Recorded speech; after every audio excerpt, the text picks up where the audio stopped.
සුබ දවසක් වේවා ඔයාලා හැමෝටම. ඉතින් අද මම ඇවිල්ලා තියෙන්නේ ඉතා වැදගත් ස්ථානයකට. ඒ තමයි කීර්ති බණ්ඩාරපුර.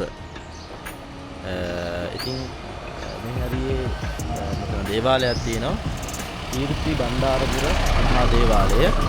ඉතින් ඒ දේවාලයට තමයි මම දැන් මේ ඇවිල්ලා ඉන්නේ. ඉතින් පළමුවෙන්ම ඔයාලව travel with Madribo YouTube channel එකට සාදරයෙන් පිළිගන්නවා. අපි යන් ගිහිල්ලා බලමු. ඉතින් මේ දේවාලය ගොඩක් ખાસකම් තියෙන තැනක්. මොකද මේ පැත්තේ මිනිස්සු බොහොමයක් දෙනෙක් තමන්ගේ අග්‍ර කොටස මේ ස්ථානයට පූජා කරනවා. ඒ වගේම මේ මිනිස්සුන්ගේ ලොකු බලාපොරොත්තුවක් තියෙනවා. ඉතින් අසාධාරණයට පිහිට වෙනවා කියන කාරණාව මත ඉතින් අසාධාරණයට පිහිට වෙන දෙවියෝ ඉතින් ගොඩාක් අය ඉතින් තමන්ගේ කුඹුරු වලට ගෙවල් වලට අධිහෝනියන් කරලා තිබ්බම ගොඩ දෙනෙක් ඇවිල්ලා මේ හරියට ඇවිල්ලා බාරහාර වෙනවා ඊට අච්චු කරනවා කියලා කියනවා. ඉතින් දෙවියන්ට තමයි ඒ තමන්ගේ දුක් ගැන විල්ල කියන්නේ. ඉතින් මේ වගේම තමන්ගේ තියෙන තව කෙනෙක් තමන්ට අධිහෝනියන් කරාම ඒ දේවල් වලටත් මෙයාලා මෙතෙන් ඇවිල්ලා බාරයක් වෙලා දෙයියන්ට කියලා දඩුවම් ලබා දීමේ ක්‍රමවේදයක් මේ ගම්වල තියෙනවා.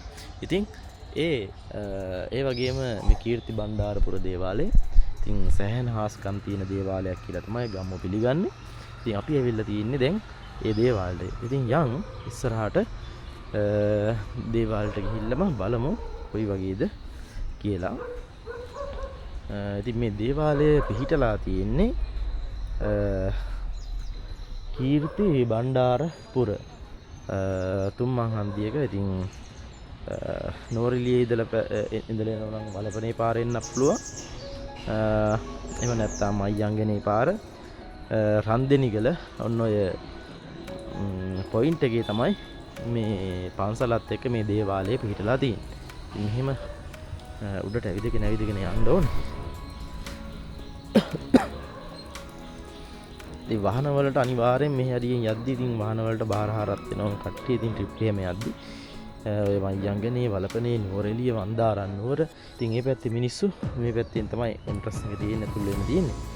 ඉතින් මන්දාරන් නුවර හැම පැත්තකම මිනිස්සු ඉතින් මේ හරියෙන් කතරගම හරි මේ ට්‍රිප් යනකොට වන්දනා ගමන් යනකොට අනිවාර්යයෙන්ම මේ හරියෙන් බාර වෙලා තමයි යන්නේ. ඉතින් අර කලුතර බෝධි ගාවින් යද්දි ඒ සමන් දේවාල ගාවින් යද්දි පටලු දාලා යනවා වගේ මේ මෙතනෙමුත් කට්ටිය ඒ දේවා කරලා තමයි යන්නේ. ඉතින් මේ තමයි දේවාලය. උඩට යන්න ඕනේ. තව ලස්සන තැනකුත් තියෙනවා. යන්න බැරි වෙයි. කමන්නේ.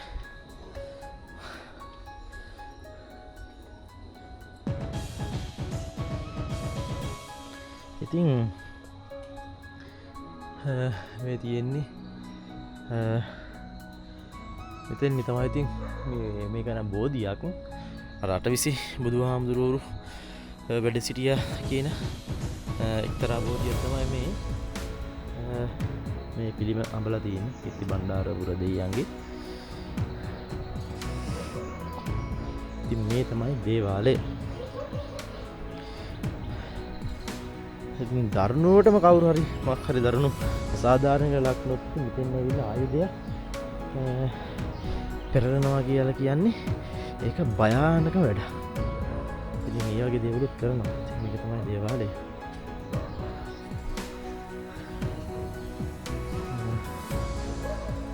මේ තියෙන දේවාලය මේ තියෙන්නේ අවට පරිසරයේ. ඉතින් මෙතනින් යනවා නම් අර පැත්තට මයංගනේට, මේ පැත්තට වලපනේට, මේ පැත්තට නුවරට යන්නත් පුළුවන්.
නීතියේ වැඩ කරනවා. ඉතින් මේ නුවර පැත්තේ ඒ වගේ දේවල් තියෙනවා සෑහෙන. ඒ නිසා ඒ වගේ අසාධාරණයන් වලට ඊට පස්සේ කුඹුරු වලට වසගහනෙව්වා. ඒ වගේ දේවල් තියෙනවා ගොඩක්. ඉතින් අන්න ඒ වගේ අසාධාරණ වලට ලක් වෙනකොට මිනිස්සු ඇවිල්ලා මේ කීර්ති බණ්ඩාරපුර මේ දේවාලට ඇවිල්ලා මේ කීර්ති බණ්ඩාර දෙයියන්ට බාරහාර වෙනවා. ඉතින් කන්න ලව් කරනවා. තමන්ගේ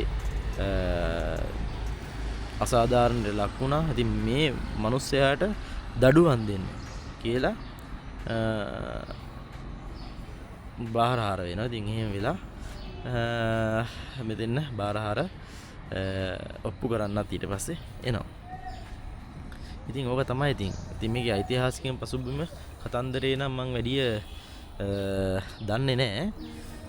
ඉතින් මෙතන ඓතිහාසික ලොකු කතන්දරයක් තියෙනවා. ඉතින් ඒවා ඉතින් ගොඩක් අය කියන්නත් කැමති නැහැ. මේ කපු මහතුරුත් කැමති නැහැ කියන්නේ. යාළුවා එක්ක දන්නෙත් නැහැ. ඉතින් මේ මෙතන ඉන්න කෙනාවත් දන්නේ නැහැ හරියට මේකේ ඓතිහාසික පසුබිම. ඉතින් කොහොම කෙසේ වෙතත් ඉතින් මේකේ වැඩ කරන මිනිස්සු දැනගන්න ඕනේ. ඉතින් මේ ඓතිහාසික කතන්දරයක්. ඉතින් ඒක අපිට වැඩක් නැහැ. ඉතින් මම ඔයාලට පෙන්නුවේ මේ දේවාලේ. ඉතින් මේක කීර්ති බණ්ඩාරපුර. ඉතින් මේ පැත්ත බාරව ඉන්න දෙවියෝ වශයෙන් මිනිස්සු සලකන. ඉතින් අර මහසෙන් දෙවියෝ වගේ මොකද ප්‍රජාපාලක දෙවියෙක් මහසෙන් දෙවියෝ වගේ. ඉතින් මේ ගම බාරව ඉන්න දෙවිය වශයෙන් තමයි මේ සැලකෙන්නේ. එහෙනම් අදට අපි නවතිනවා. ඉතින් තවත් මේ වගේ ලස්සන තැනකින් හමු වෙමු. එතකන් ඔයාලා travel with Multibo YouTube channel එක page එක subscribe කරලා තියන්න, page එක follow කරන්න. ඉතින් මේ වගේ ලස්සන වීඩියෝ අනිවාර්යයෙන්ම ඔයාලට තවත් ඉස්සරහට අරගෙන එනවා. එහෙනම් ජය වේවා.